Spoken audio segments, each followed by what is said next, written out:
The year was 1900. Max Planck had finally devised a means of solving a problem that had haunted him for the better part of a decade. What was the relationship between the intensity of a black body, like the sun, and the frequency of the light that it emitted? Though he had at last arrived at an answer, Planck was dissatisfied. His solution utilized the ideas of Ludwig Boltzmann, ideas so outrageous that almost nobody accepted them. But because no conventional attempt at a solution was forthcoming, Planck employed these highly unorthodox ideas out of desperation. Little did he know that in doing so, he had plunged headfirst into realms of physics hitherto unknown and untested. What he discovered would fundamentally change our understanding of nature. Forever.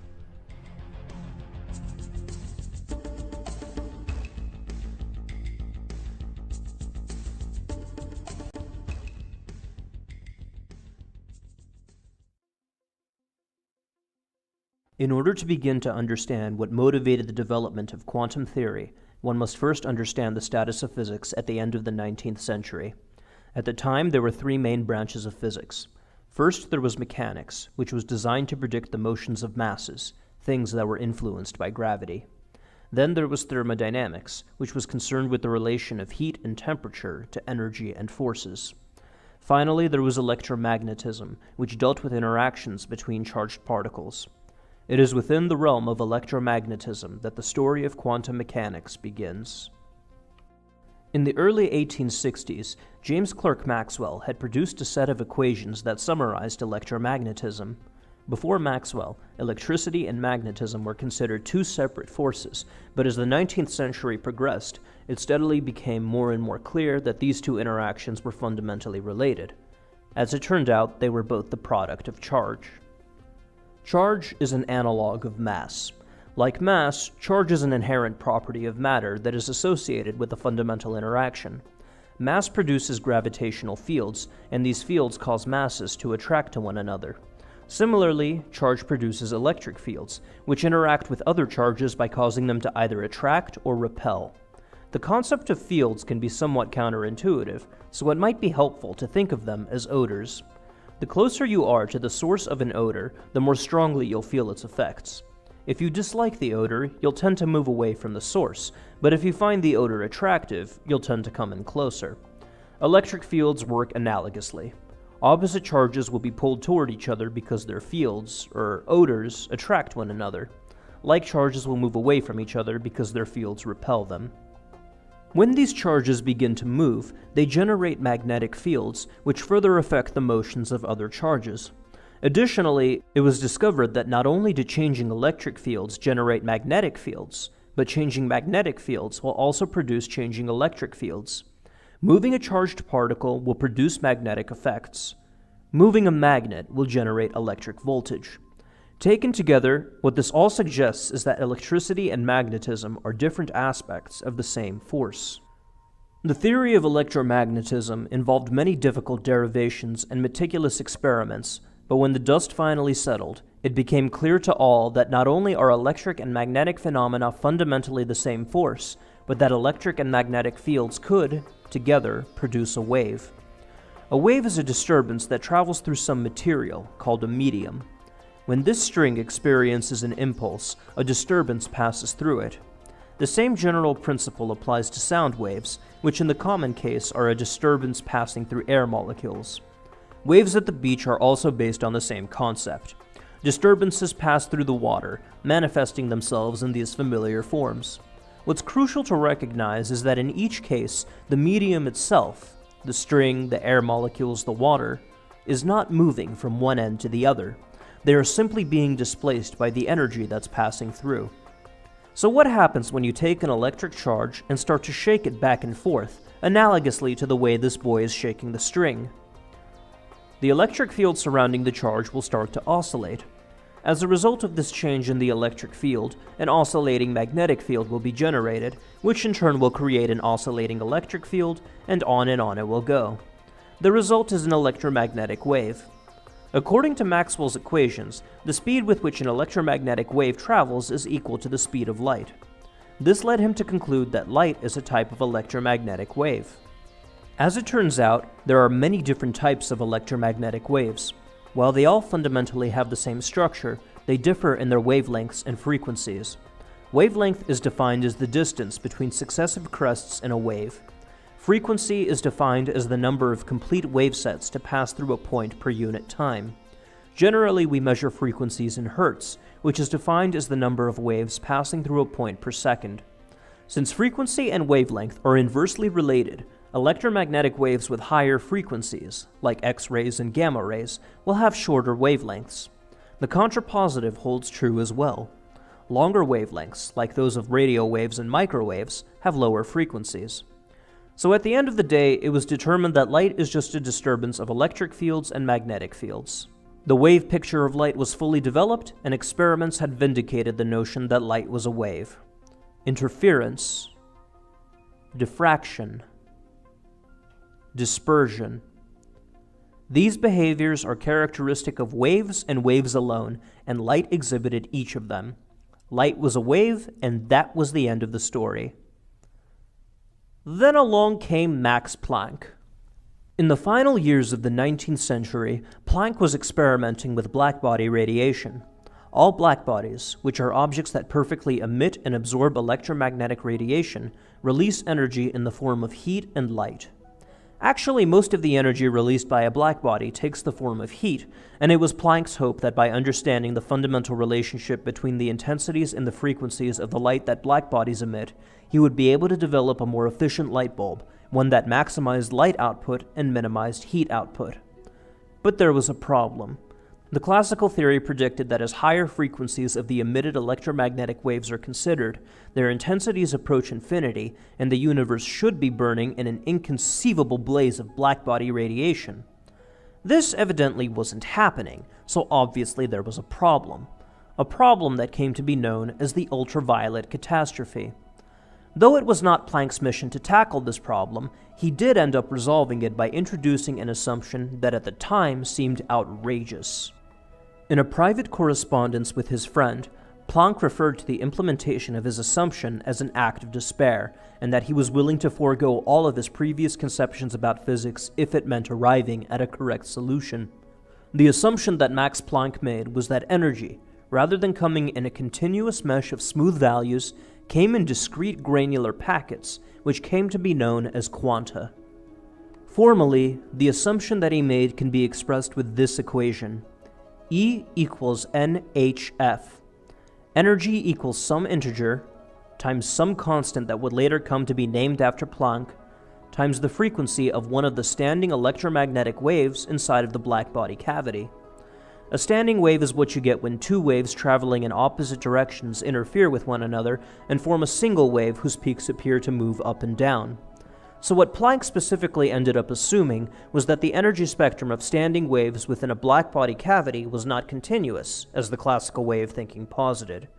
Rather, there were specific values that the energies could take, and that any other values, including values between the allowed ones, were impossible. Put simply, here's what happened. Classical physics tells us that energy is like a ramp. To get from one end of the slope to the other, you can step on pretty much any part of the ramp. There are an infinite number of places you could occupy between the top and the bottom, and these points are all separated by infinitely small distances. What Planck assumed was that energy is like a staircase. You can stand here, here, here, here, and here, but you cannot stand here or here. And the distance that separates each of these allowed energy levels is scaled by some factor of Planck's constant. The general principle that Planck had assumed and applied to energy is called quantization. Once Planck had made his assumption, he was able to derive an equation that accurately modeled the distribution of blackbody radiation intensity as a function of temperature and frequency. He had at long last found a solution to the problem that he'd labored over, and he eventually got a Nobel Prize for doing so.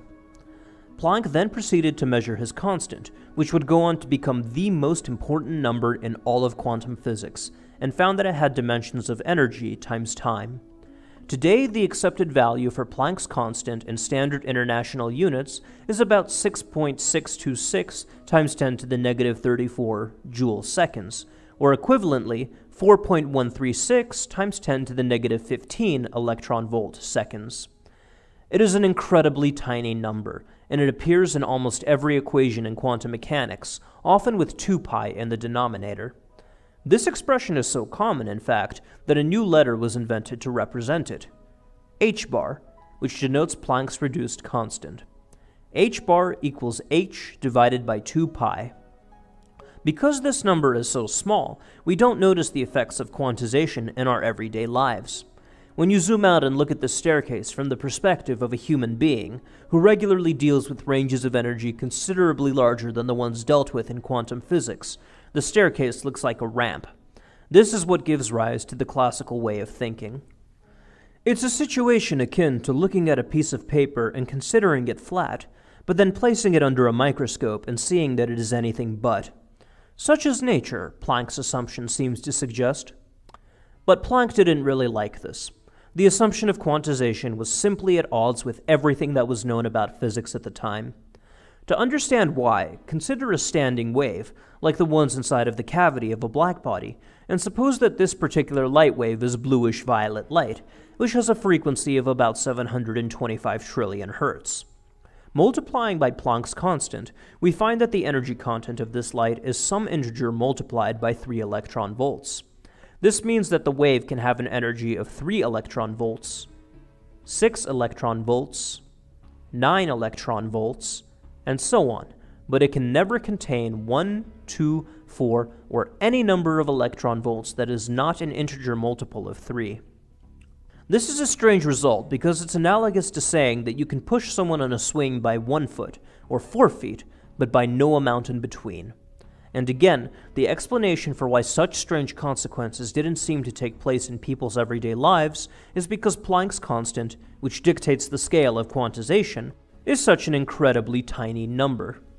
Still, the wisdom of the day was that such a preposterous picture of reality couldn't possibly be right.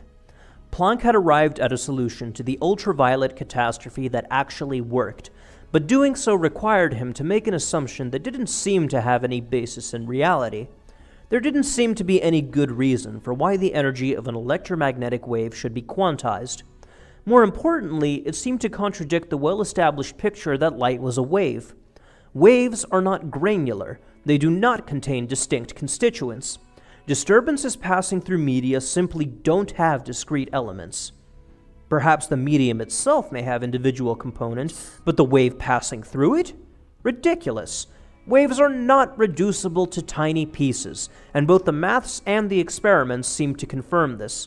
Therefore, Planck and the scientific community as a whole regarded the assumption of quantization as a mere mathematical trick. Nobody actually believed that the quantum picture of light had any basis in reality, so nobody paid much attention to it. Nobody, except for a nameless and faceless clerk working in a Swiss patent office. In 1905, this clerk published an analysis of Brownian motion which made predictions that ultimately led to the confirmation of the existence of atoms.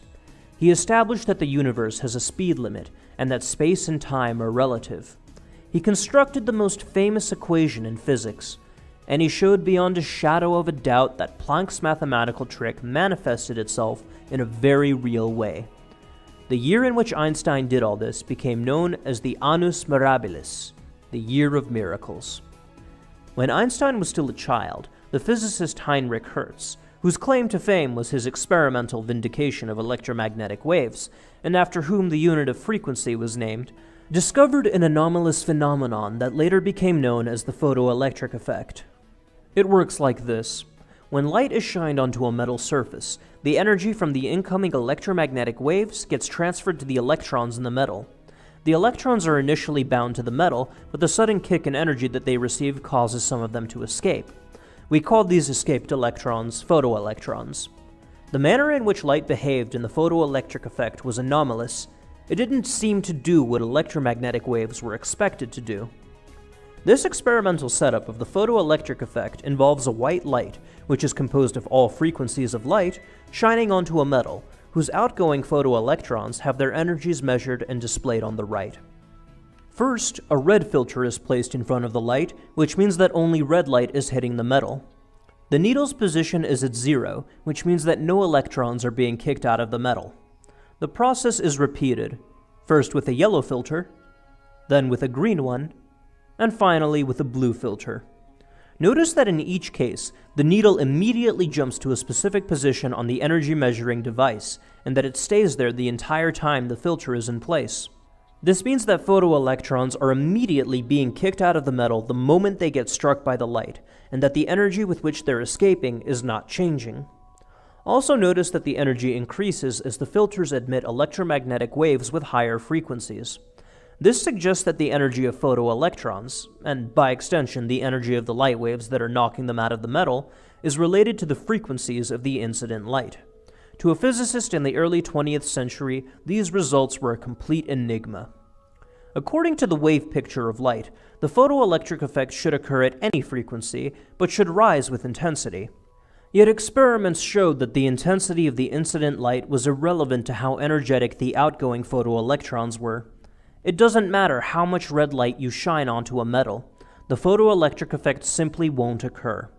On the other hand, you could shine a far less intense beam of ultraviolet light onto the metal, and the energies of the photoelectrons will be off the charts. This shows that the photoelectric effect is a sort of all-or-nothing process. Either light is energetic enough to kick the electron out of the metal, or it isn't. There's a quota of energy, the threshold energy, that simply isn't being met when red light is shining onto a metal. None of this was consistent with the behavior of waves. According to the wave picture of light, as more of these monochromatic electromagnetic waves were fired at the metal, the amount of energy that they released should have steadily increased as the incoming light rays combined their energies. Yet we clearly saw that the energies of the photoelectrons for each separate frequency remained constant. This characteristic is more akin to that of a stream of particles, where each individual piece of the light beam contains the same amount of energy and thus releases the same amount of energy as every other piece of light preceding and succeeding it. So if light is just a stream of particles, it follows that monochromatic light, having a narrow range of frequencies and thus a narrow range of energies, should yield a constant energy output, which is exactly what we observed. Finally, the wave picture of light predicts that there should be a buildup of energy prior to there being a photoelectric effect, due to the existence of the work function. The work function, whose empirically determined value varies with the type of material being considered, is the amount of energy needed by an electromagnetic wave to free an electron from the metallic surface. Basically, it's the threshold energy.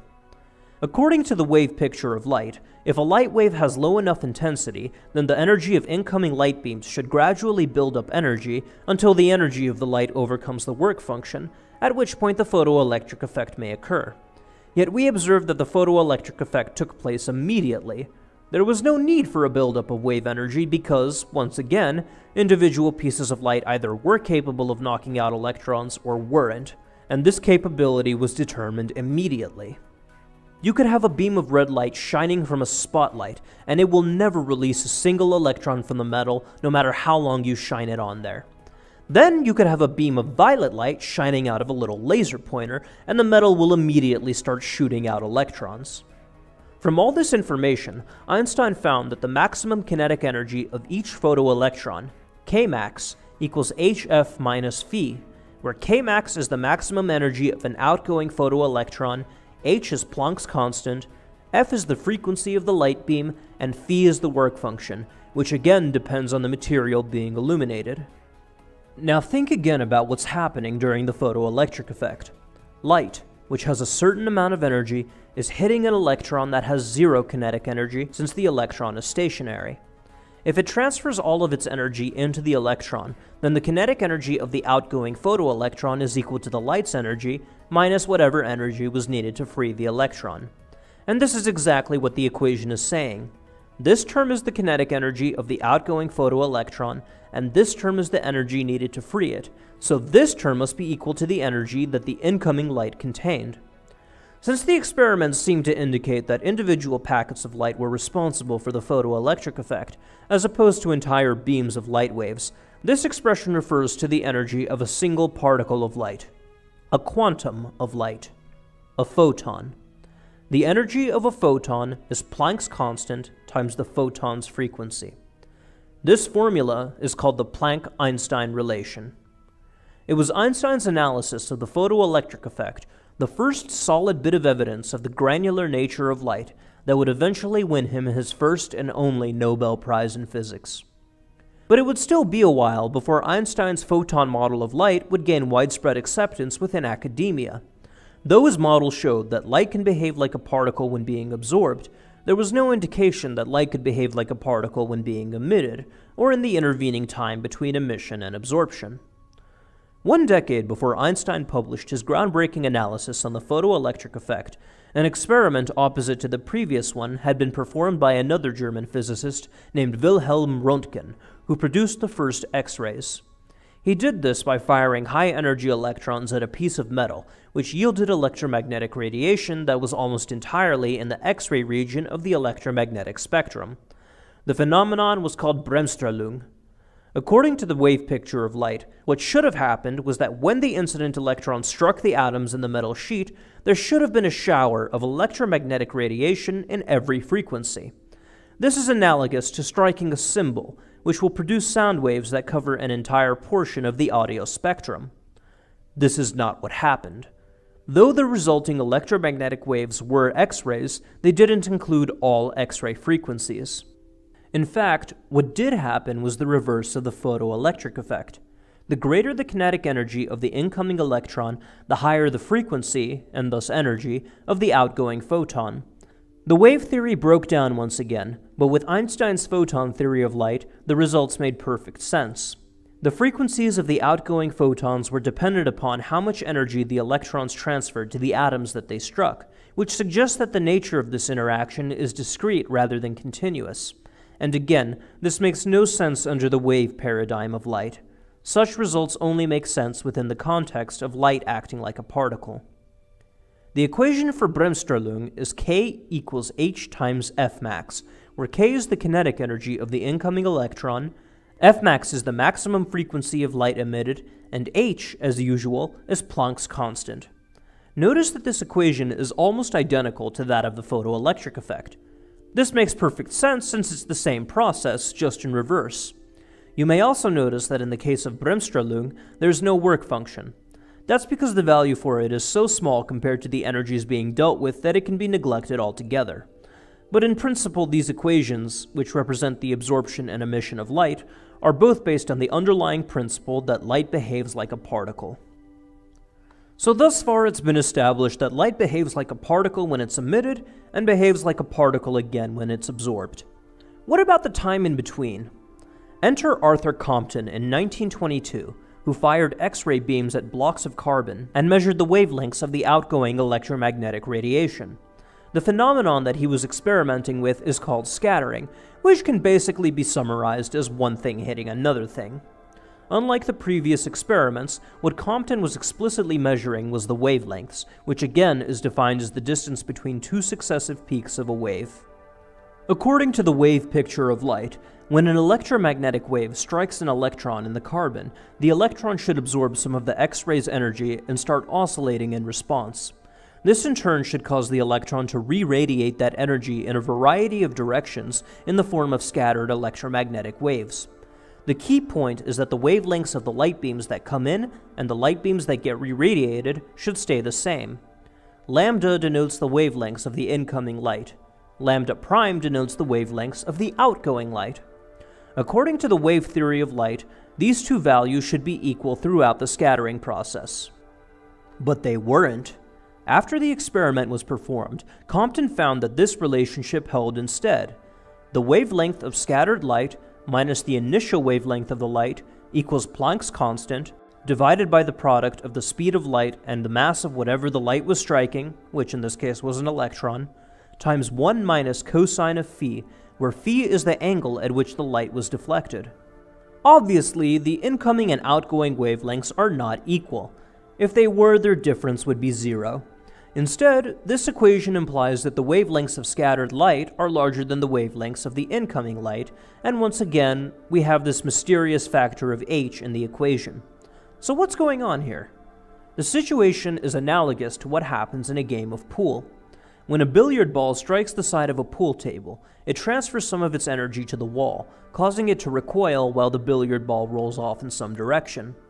Similarly, when light scatters off of an electron, it strikes it with a certain amount of energy, which causes the electron to recoil, and the light then bounces away somewhere else with less energy since it already transferred some to the electron. Now this is all well and good, but Compton's equation doesn't tell us anything about the energies of the light beams.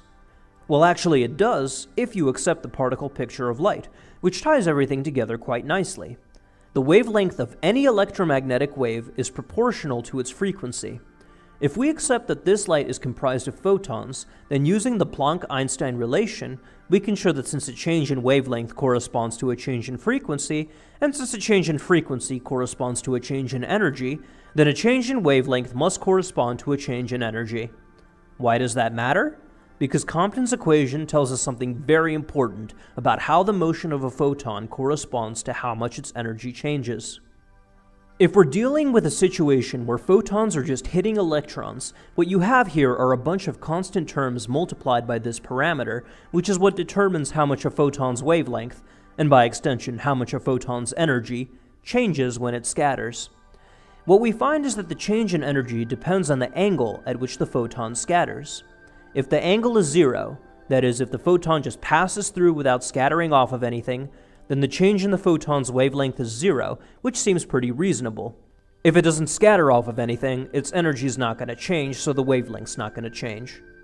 If the photon scatters off of an electron at an angle of 90 degrees, however, the change in its wavelength will be equal to these constant terms times 1. And if the photon scatters off of an electron at an angle of 180 degrees, that is, it hits the electron directly and moves back exactly the way it came, then the change in wavelength will be twice as high. In other words, the more direct the hit, the greater the change in wavelength, and by extension, the greater the change in energy. From the standpoint of particles, like billiard balls, this makes perfect sense. A head-on collision is going to transfer more energy than a glancing blow. From all of this, Compton was able to show that light must behave like a particle in order for these results to make sense. By painting such a beautiful picture of how the photon theory of light must be correct, Compton had confirmed Einstein's theory beyond any reasonable doubt, and he got a Nobel Prize for it. So at last, we had this picture of light where it can behave like a particle when it's emitted, it can behave like a particle when it bounces off of things, and it behaves like a particle when it gets absorbed. But physicists were not very happy with this, since there was equally overwhelming evidence that light was a wave. Interference, diffraction, and dispersion were indisputable, but these properties are exclusively wave-like. Particles simply don't have any properties that would allow them to do these things. Waves and particles are incompatible. Their properties are mutually contradictory and completely irreconcilable, and yet, light could behave like a wave or a particle. In different situations, both pictures work. Without the wave picture of light, we wouldn't be able to make interferometers. We wouldn't be able to make microscopes. We wouldn't be able to make cameras. And yet, without the photoelectric effect, we wouldn't be able to make night vision devices. Without Bremsstrahlung, we wouldn't be able to use medical X-rays. Without Compton scattering, there would be no MRI, ultrasound, or any other type of radiation therapy. So how does one get around this contradiction? The answer, which will be explored in a future video, is actually a principle that encompasses all of quantum theory and has certain philosophical ramifications that should not be considered until after the theory of quantum mechanics is developed. Before one asks what quantum physics means, one must first understand what quantum physics says. For now, suffice it to say that light exhibits wave-particle duality. Sometimes it's a wave, sometimes it's a particle, but never both at the same time.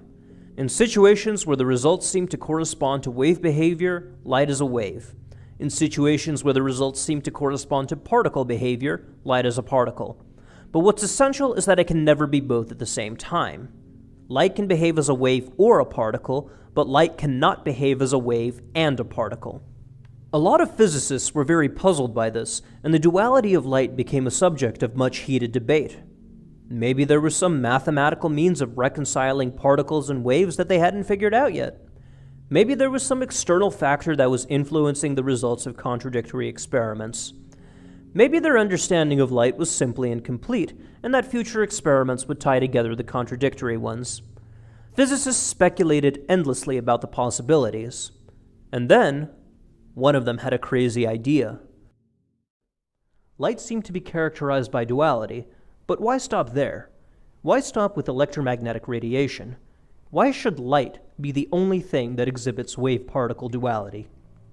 Waves behaving like particles? That was only the beginning.